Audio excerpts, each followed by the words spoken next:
Friends, welcome to my channel one step to success. कैसे हैं आप सभी। तो हमारे जितने भी कैंडिडेट्स हैं जो यहाँ पर नीट, जेआरएफ या फिर केवीएस, पीजीटी, टीजीटी हर तरह के एग्ज़ाम्स की आप तैयारी कर रहे हो और आपका सब्जेक्ट अगर बायोलॉजी है तो बिल्कुल आप यहाँ प्रैक्टिस कीजिएगा फ्रेंड्स। ठीक है, मैंने आप लोग की कमेंट के अकॉर्डिंग मैंने यहाँ पर इंग्लिश मीडियम में मैंने क्वेश्चंस प्रिपेयर करके लाया हुआ है। तो आप डेली आप लोग क्लास अटेंड कीजिए, ठीक है, और हमें कमेंट करके बताइए कि सेशन आपको कैसा लगा। चलिए तो स्टार्ट करते हैं। आज का पहला क्वेश्चन देखिए क्या है। In animals which is the lowest level of classification. Options है genus, order, species, varieties. In animals which is the lowest level of classification. Animals में क्लासिफिकेशन का सबसे लोएस्ट लेवल क्या है पूछ रहा है। चलिए, बहुत ही अच्छा और इजी आंसर है, आप बता सकते हो।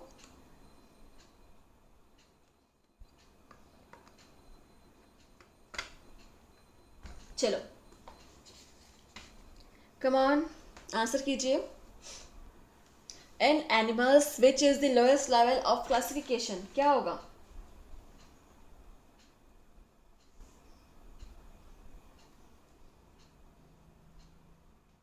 And the right answer is species. ठीक है, option C is correct.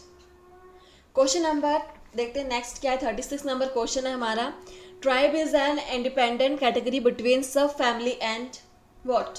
Options है फैमिली, जीनस, क्लास, सब क्लास। तो ट्राइब जो है वो किनके बीच की एक इंडिपेंडेंट कैटेगरी है। Tribe is an independent category between सब फैमिली एंड ब्लैंक, खालिस्तान। बताइए इसका आंसर। चलिए, स्टूडेंट्स की डिमांड पर यहाँ पे आप लोगों के लिए इंग्लिश में क्वेश्चंस प्रिपेयर करके लाया जा रहा है। अगर आप लोग के रिस्पॉन्सेस अच्छे रहेंगे तो मैं कंटिन्यू क्लासेस को करूँगी, ठीक है, कराऊंगी। चलिए देखिए इसका आंसर क्या हो जाएगा। जीनस हो जाएगा। Option B is correct. चलिए genus. Question number next 37 number question है। Which of the following taxa covers a greater number of organisms. Options है class, order, genus, phylum.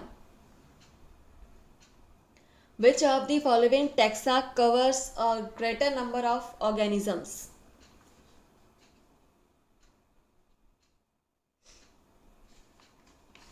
And the right answer is phylum. सबसे अधिक जो organism होते हैं वो एक फाइलम कवर करता है, ठीक है। Option D is correct. Option D is correct. Question number देखते हैं नेक्स्ट आपका है 38 number question. The correct sequence of taxa is. So options आप देख सकते हो। Class, order, family, tribe, genus, species. Class, order, tribe, family, genus, species. Phylum, order, class, tribe, genus, species. Phylum, tribe, class, order, genus, species. तो कौन सा यहाँ पर sequence है जो टेक्सा के लिए बिल्कुल करेक्ट है। Correct sequence of taxa is. चलिए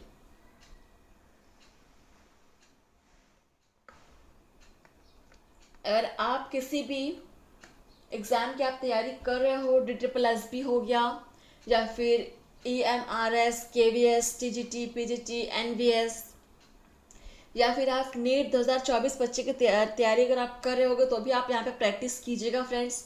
ये सारे क्वेश्चंस आपके बायोलॉजी के बहुत ही हाई लेवल से लिए गए हैं, बहुत ही अच्छा लेवल है क्वेश्चंस का, ठीक है। तो राइट आंसर क्या हो जाएगा यहाँ पर। Class, order, family, tribe, genus, species. Option first is correct. Option first. Question number 39। As we go from species to kingdom in a taxonomic hierarchy, the number of common characteristics. Options है will decrease, will increase, remain same, may increase or decrease. चलिए answer that question.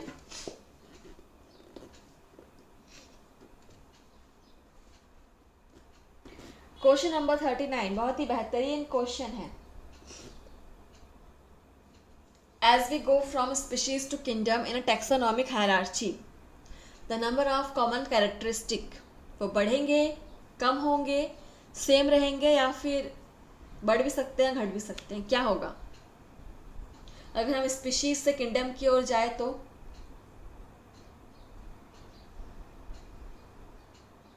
इसका right answer आपका क्या हो जाएगा? Will decreases. ठीक है, option first is correct, will decreases, कम होंगे।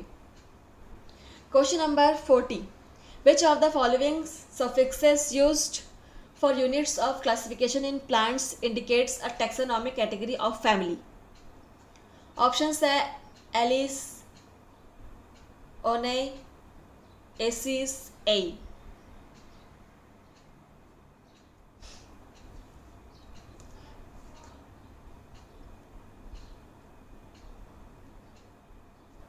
इनमें से कौन सा सफिक्स है जिनको हम प्लांट के क्लासिफिकेशन के यूनिट्स के रूप में यूज़ करते हैं?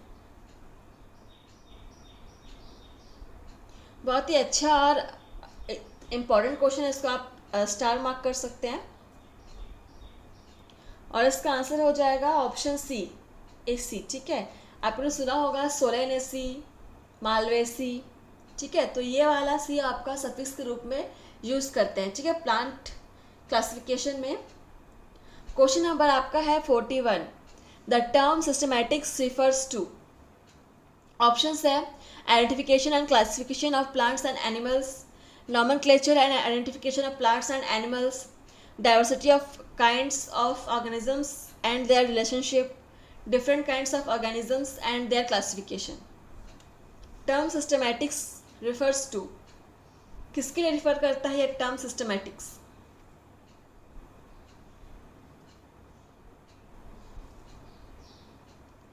Term systematics refers to which one?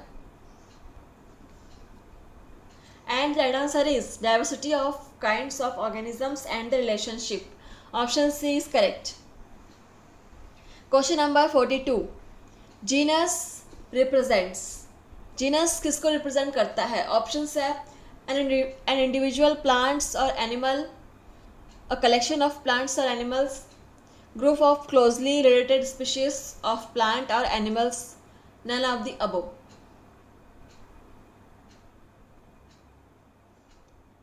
Genus represents which of the option?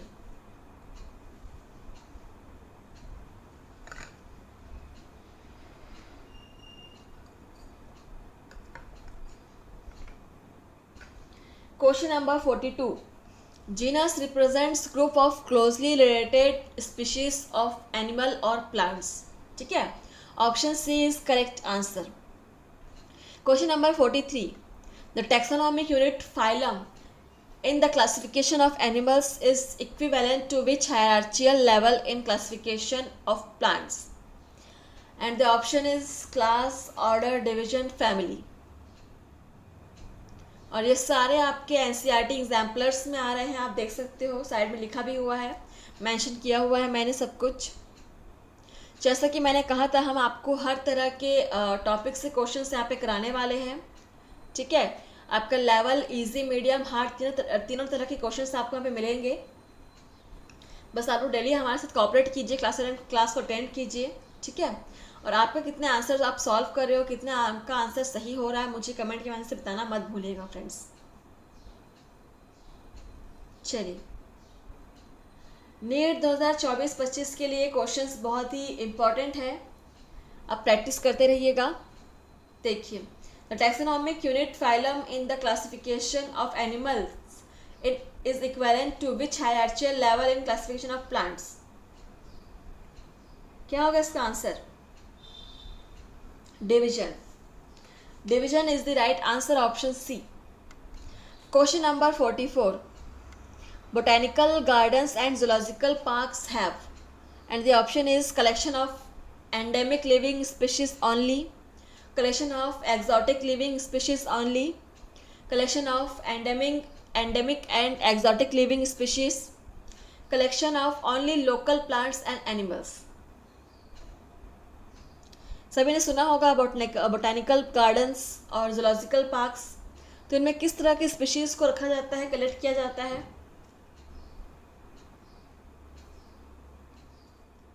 Botanical gardens and zoological parks have which one of the right answer? Collection of endemic and exotic living species. Option C is correct. Question number 45. Taxonomy key is one of the taxonomic tools in the identification and classification of plants and animals. It is used in the preparation of options है monographs, flora, both A and B and none of the above. NCERT exemplar है ये भी। Answer करेंगे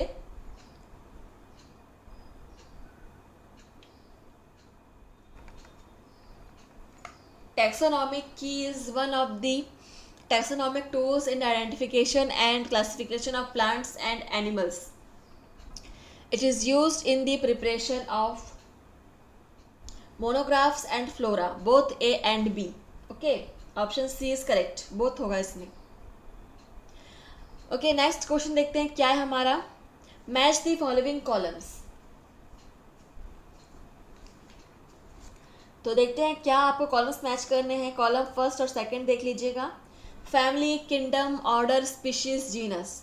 column second में है tuberosum, Polemoniales, solanum, Plantae, Solanaceae. तो उनमें से किसके साथ कौन सा जोड़ी बिल्कुल मैच कर रहा है, आंसर करना है. चलिए अब बताइए. आपको सारे ऑप्शंस दिख रहे होंगे और यहाँ पर कोड्स भी दिख रहे होंगे सभी को. चलिए आंसर कीजिएगा.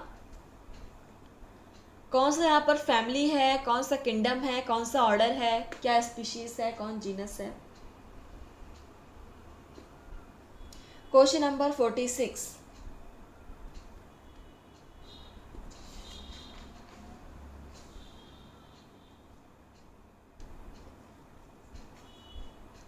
तो यहां पे देखिए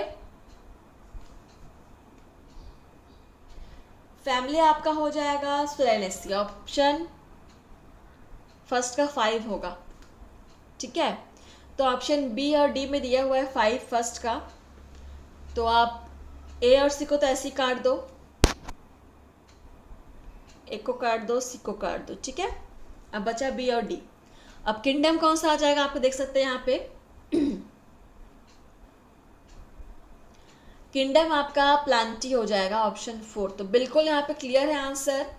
4 और 5 से आपको शुरू होना है, तो बिल्कुल ऑप्शन बी इज करेक्ट. देखिए यहाँ पर फैमिली आपका सोलेनेसी है, किंगडम आपका प्लांटी है और ऑर्डर आपका क्या है, पॉलीमोनियल्स है, ऑप्शन 2. और आपका स्पीशीज आपका हो जाएगा ट्यूब्रोसम और जीनस हो जाएगा सोलैनम. ठीक है, option B is correct. Question number देखिए नेक्स्ट आपका 47 नंबर क्वेश्चन है. The basic unit of biological classification is and the options is species, phylum, genus, order. The basic unit of biological classification is species. ठीक है, option first is correct. Species is the basic unit of biological classification. Question number 48. Biological species concept emphasis on geographical isolation, reproductive isolation, physiological isolation और none of this. Biological species concept emphasis on.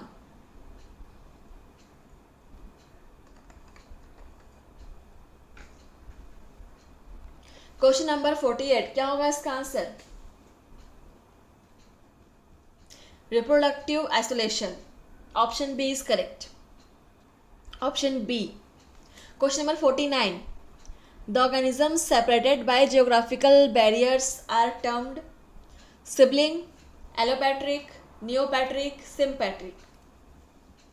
तो ऐसे organisms जो geographical barriers की जैसे separate हो गए, अलग हो गए, उनको हम क्या टर्म देते हैं, सिबलिंग, एलोपैट्रिक, नियोपैट्रिक या सिम्पैट्रिक. कौन सा टर्म यूज़ करते हैं उनके लिए जो जियोग्राफिकली बैरियर्स की वजह से सेपरेट हो जाते हैं. and the right answer is allopatric. Option B is correct, allopatric. Question number 50. The different forms of interbreeding species that live in different geographical regions are called sibling species, allopatric species, sympatric species, polytypic species.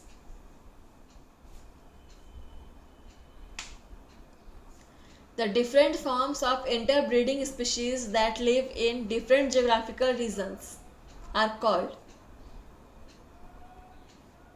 Star mark कर लीजिएगा इसको. And the right answer is allopatric species. Option B is correct. Question number 51. Related species which are reproductively isolated but morphologically similar are called sibling, sympatric, allopatric, morphospecies. 51 number questions. ऐसे species जो reproductively अलग होते हैं but morphologically similar होते हैं, ठीक है, तो उससे हम क्या कहेंगे? क्या कहेंगे? चलिए देखिए इसका आंसर क्या हो जाएगा. Siblings. Okay, option first is correct. Question number 52. Mule is a product of breeding, mutation, hybridization, interspecific hybridization. Mule, तो म्यूल किसका प्रोडक्ट है?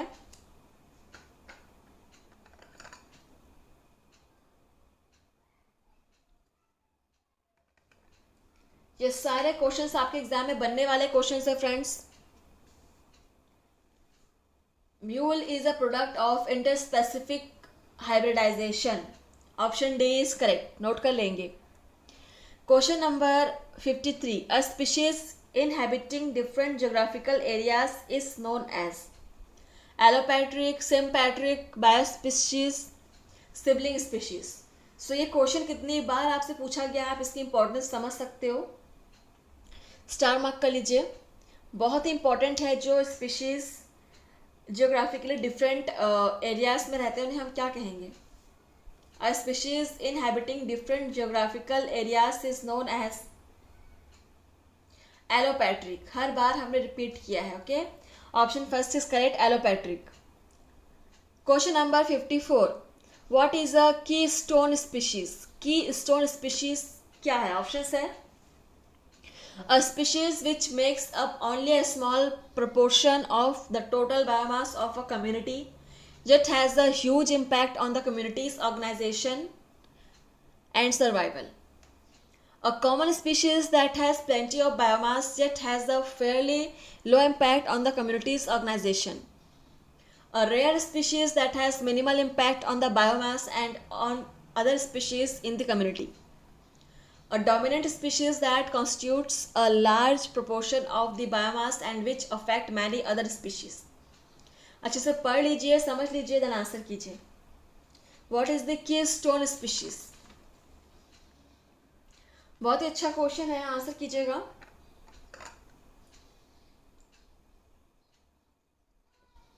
What is a keystone species? And the right answer is what? Option first is correct. इसको note कर लीजिएगा. बहुत ही अच्छा बेहतरीन question है, एग्जाम में बनने वाला क्वेश्चन है, ठीक है. चलिए आगे बढ़े. सभी ने नोट कर लिया. स्क्रीनशॉट लेने से तो स्क्रीनशॉट भी ले सकते हैं. चलिए नेक्स्ट क्वेश्चन नंबर है आपका 55 और this is the last question of this series of this session.